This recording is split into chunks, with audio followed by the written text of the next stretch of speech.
Good morning. Today we will be discussing the topic osteosarcoma.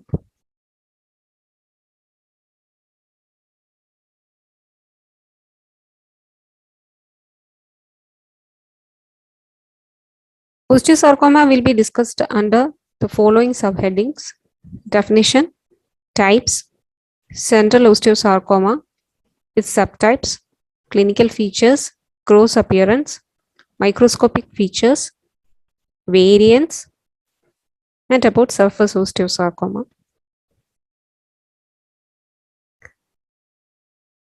Osteosarcoma or osteogenic sarcoma is the most common primary malignant tumor of the bone. So it is a high-grade malignant tumor in which the neoplastic cells produced bone. So it comes under the osteogenic tumors affecting the bone. Here there is formation of osteoid matrix or mineralized bone directly by the sarcoma cells or the tumor cells.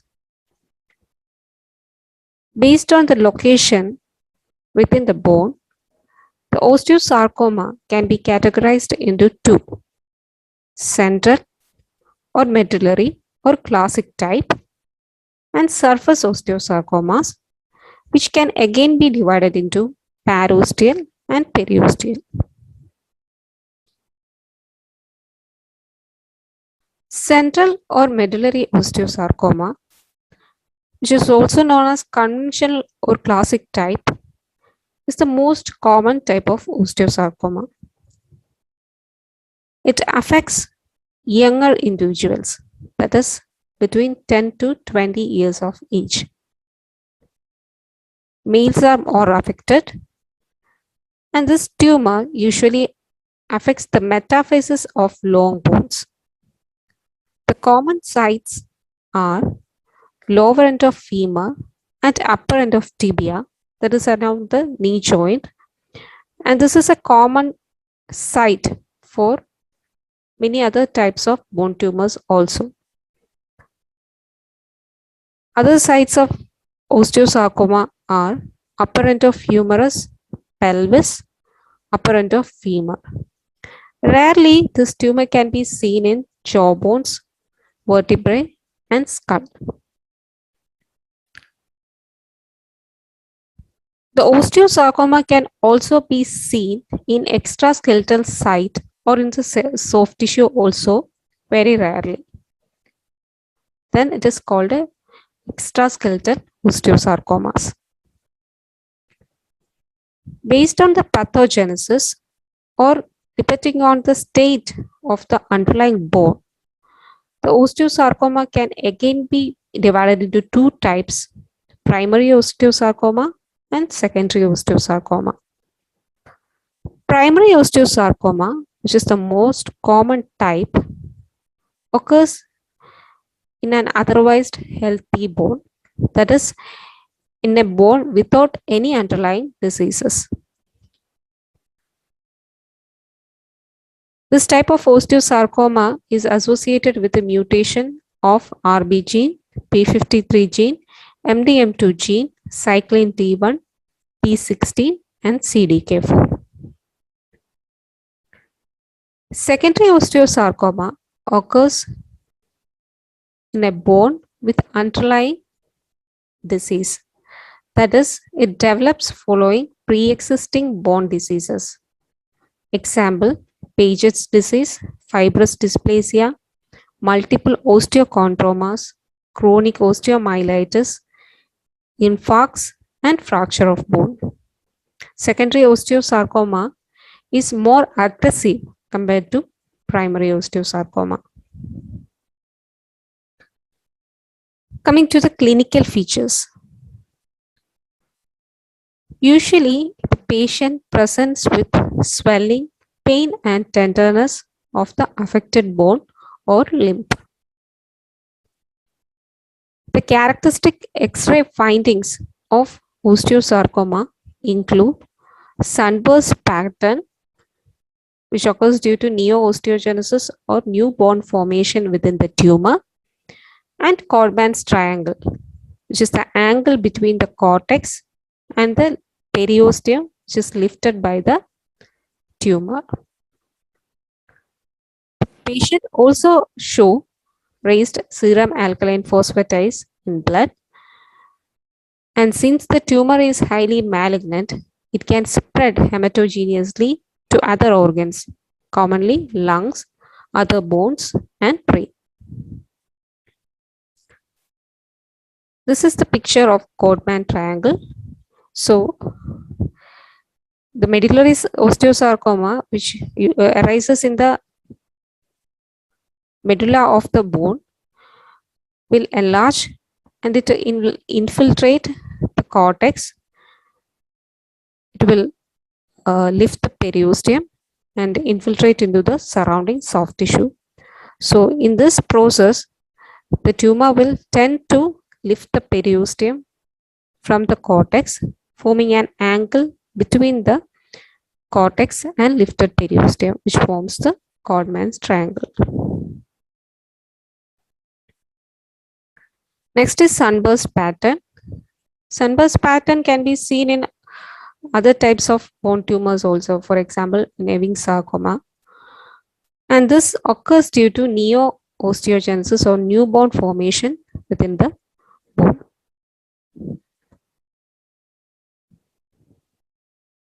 Now coming to the morphological features of osteosarcoma.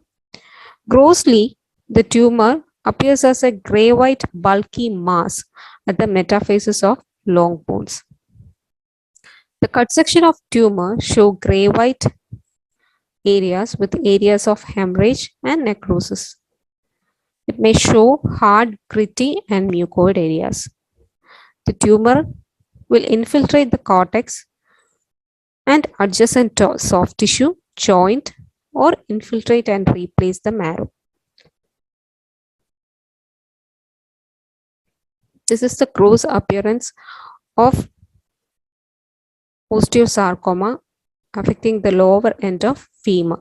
Here you can see this tumor is arising from the medullary cavity and it is infiltrating the cortex. It has infiltrated the cortex and it has moved on to the adjacent soft tissue. So here you can see the tumor is gray white in appearance with the areas of hemorrhage. Coming to the microscopic appearance, the histopathological appearance of the tumor comprises two main features. One is the tumor cells or the sarcoma cells, and the next is the osteoid or osteogenesis by the sarcoma cells. So the sarcoma cells are undifferentiated mesenchymal stromal cells showing pleomorphism and polymorphism. They are spindle, round, polygonal or bizarre tumor giant cells. The nucleus of the tumor cells will be pleomorphic or hyperchromatic like any other malignant tumor. Also, the tumor will show many atypical mitotic figures. Next is osteoid formation or osteogenesis. Osteoid matrix or bone is seen interspersed between the tumor cells in lace-like pattern or as broadsheets. And this osteoid is formed by the tumor cells itself, and we see the tumor cells lining the margins of the formed osteoid. Also, the tumor may show cartilage, fibrous tissue, or myxoid areas. Depending on the material which forms the bulk of the matrix of the bone, histologically, osteosarcomas can be divided into osteoblastic, that is the osteosarcoma which contains mainly osteoid matrix, chondroblastic, which contains cartilaginous matrix, and fibroblastic, that is osteosarcoma containing fibrous matrix. So this is the histopathological appearance of osteosarcoma. We can see highly pleomorphic tumor cells or sarcoma cells, and in between we can see the osteoid formation. And here we can see the tumor cells are lining the formed malignant or tumor osteoid. Now, the osteosarcoma has got different variants. Examples are telangiectatic osteosarcoma. This type of osteosarcoma contains many blood-filled spaces. Next is small cell osteosarcoma. Here the tumor cells will be very small cells with a scanty cytoplasm. Fibrohistiocytic osteosarcoma. Anaplastic osteosarcoma, in which the tumor cells show high-grade anaplasia, and well-differentiated osteosarcoma. Next is surface osteosarcomas. Surface osteosarcomas are rare compared to the medullary osteosarcoma, and it comprises about 5% of the osteosarcomas. And as the name indicates, it occurs in the surface of the bone. These are slow-growing tumor. That is, they are slow-growing and they have got a better prognosis compared to the conventional or medullary osteosarcomas. These are of two types mainly: parosteal or juxtacortical osteosarcoma and periosteal osteosarcoma. Parosteal osteosarcoma is the uncommon type of osteosarcoma. These are slow-growing. It occurs outer to the cortex, and compared to the conventional or medullary osteosarcoma, the parosteal osteosarcoma occurs in an older age group. That is, it affects people belonging to 3rd to 4th decades of life. It has got no sex predilection, and it has got a better prognosis compared to medullary osteosarcoma.